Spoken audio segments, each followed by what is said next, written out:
Kaso ang sabi, ang gusto po nila, tahimik daw po yung lugar niya. Gusto po nila tahimik daw. Wala daw pong ingay na naririnig si Ate Dang para daw po hindi na-stress. Tinanong ko siya, sabi ko, Ate Dang, na-stress ka ba sa amin? Kasi ang iingay namin. Di, masaya nga ako eh. Oo, di ba? Sabi nga po niya eh. Ako po, lagi po kung nag-try po akong mag-message sa mga TV shows na tumutulong. Kaso wala po talaga. Kaya nga po nung nag-message ako sa inyo, hindi ko na po inano na magme-message po kayo ulit. Parang ang labas po, pabigat kami, ganon. Yung hindi po kami nakakatulong sa kapatid namin, ganon.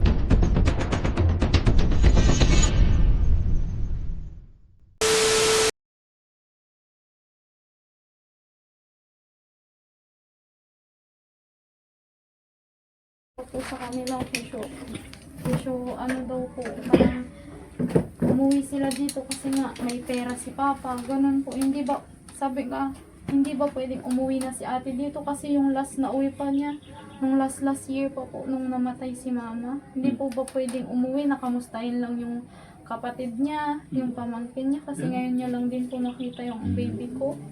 Huwag nang intindihin yung mga ganong tao, ha? Kaya, Basta isipin mo, si Ate Dangdang, tsaka yung kapatid mo. Ganun talaga dito sa mundong ibabaw. Marami talagang, alam mo minsan, mahirap magsalita eh. Minsan talaga, yung walang naitulong, dapat maging masaya sila eh, sa mga taong natutulungan. Pero hindi eh. Parang naghahanap pa sila ng ibubutas. kaya, So sana wag tayong ganun, no? Pero wag tayong magpa-apekto. Ang isipin mo yung anak mo. Kaya pala, medyo namang problema rin ang tatay mo. dahil din po sa stress. Huwag na lang ipaalam yung mga balita na yun. Kasi medyo matanda na yung tatay mo. Paano nyo naman nalalaman? May, ayaw. Sa comment section, wala naman, di ba? Wala. Di ba? Ano po kasi, yung hindi na nga po sila nakakatulong sa amin, yun pa yung gagawin nila sa, yung parang maninira pa sila. Parang nakakasakit ng ano, dati nga po nung madami pong kwento na ayoko na pong banggitin kasi ang sama na, parang ang sama po sa loob pag sinasabi po yun. Parang ayaw na po namin magsalita nila Papa kasi si Papa, mabait talaga si Papa, ayaw niya po yung gumaganti, pero syempre sa amin po ang sakit po bilang anak niya na ganun yung sinasabi. Bakit bawal na ba kami magsama-sama? Di ba? Naging issue yung pag-uwi ng mga kapatid mo rito.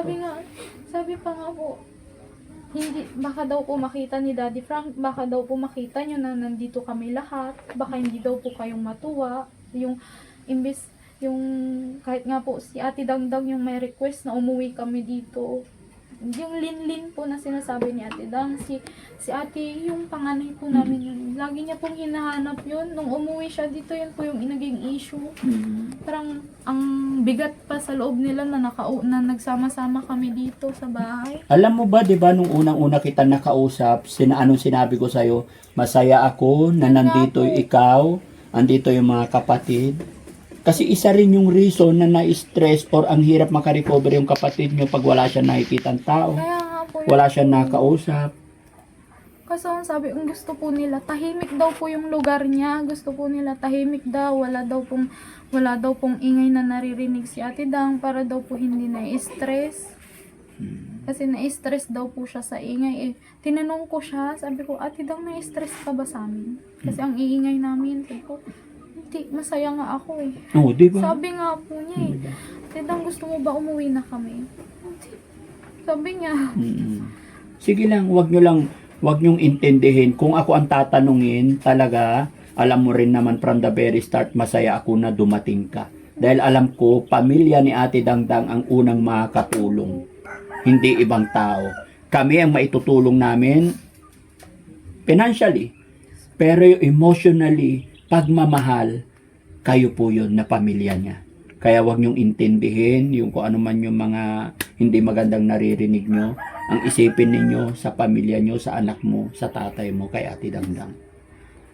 ano nga po, sila nga po, ang lapit-lapit na po nila para makatulong sana dito. Kasi may kaya sila yung nakakaangat kaysa sa amin eh. Mm-mm. Dapat po, di ba, sila, nakakatulong po sila, ganun. Kahit hindi na po financial, yung parang, dumadalaw-dalaw sila dito. Wala, ni ganun po, wala.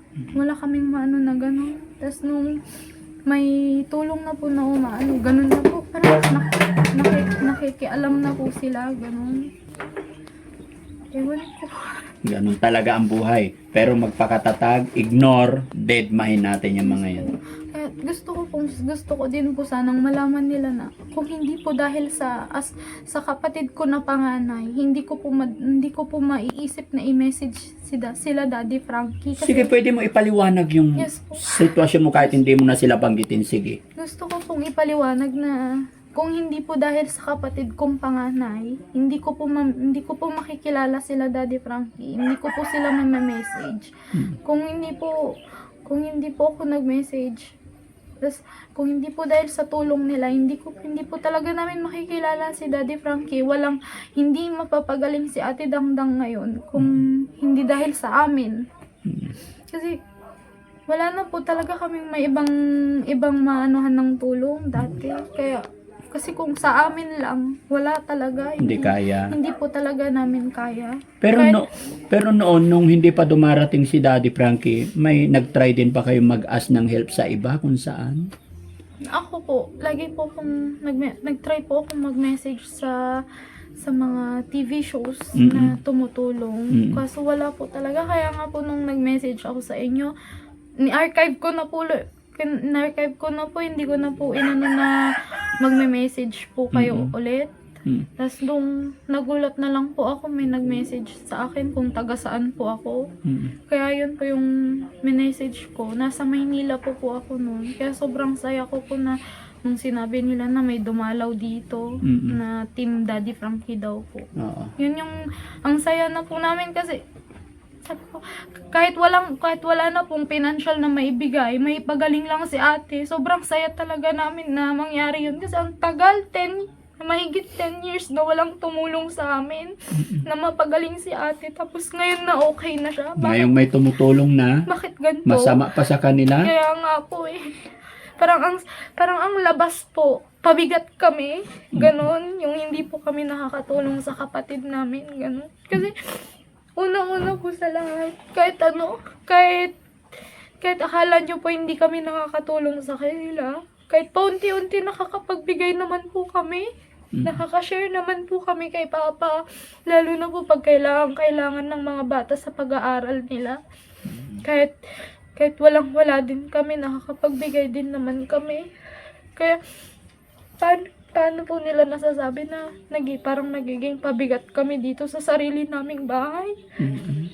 May isipin yun. No?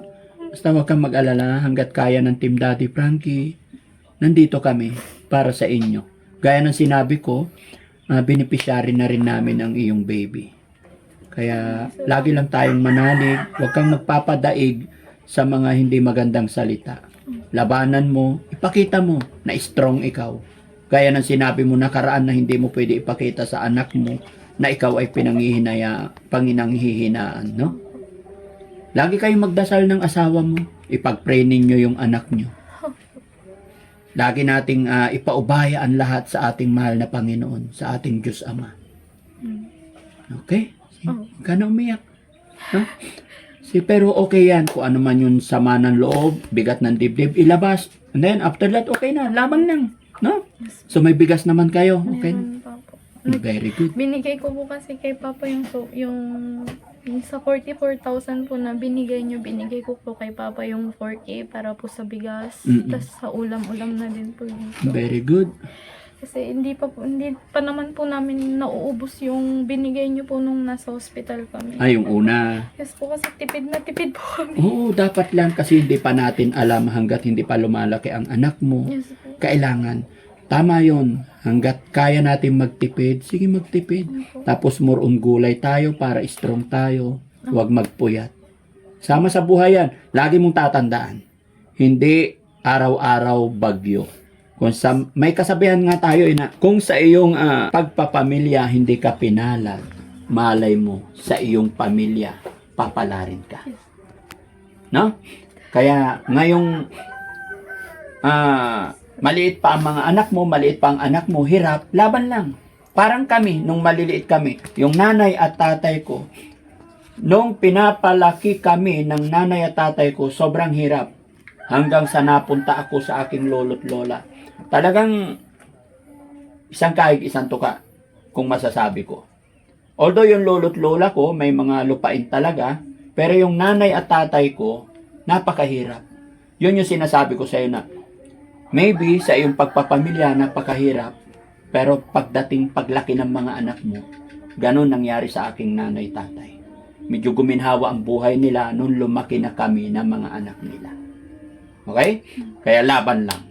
Huwag mawawala ng pag-asa. Minsan meron din na itong mag-asawa, sagana ang buhay, pero nung nawala na sila, yung mga anak naman nila, sobrang hirap na, bumaliktad. So, ganun talaga, may mga bagay-bagay talaga tayong pagdadaanan, hindi pare-parehas ang kapalaran. Diba? Kaya, stay strong. God bless. No? Okay. Daddy Frankie, ngayon ay tumulong.